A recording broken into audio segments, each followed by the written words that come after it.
To customize your lock screen in Samsung Galaxy S26, first of all, you'll need to open settings on your device. Next step is to enter wallpaper and style right here, and after that we can first change wallpaper for our lock screen. Just click on change wallpapers right here and either pick one from the gallery or choose one of the options below. You can even set videos as your lock screen wallpaper, so do whatever thing you like. In this case, I'm gonna just select the photo that I have in the download right here and then apply it to the lock screen. So when our wallpaper is applied, we can click on our lock screen right here in the wallpaper and style options, and then we can see all of the customization options. So first thing is the clock on the top. That way, if you select it, you'll be able to customize the clock with different styles, with different fonts and different sizes for the text. You can also change the color for the text if you like.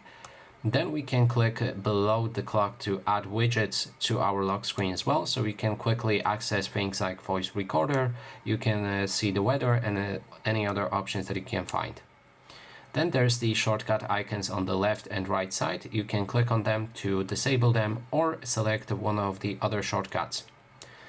Then there's the option for suggestions. If you select this, it will try to adjust the clock and everything so your wallpaper will look better.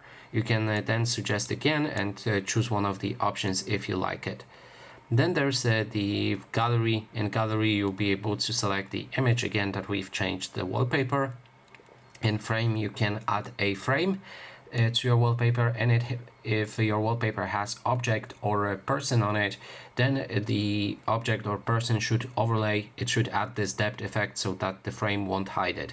So you can apply any of the frames and add colors to it as well.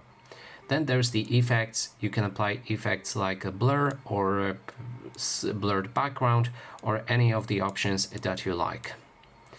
And lastly, there's a weather. If you go here, you'll be able to enable local weather options with your location, and that way you can see the weather effect. For example, if it's snowing, then you will see a snow. And that is basically everything. Thanks so much for watching.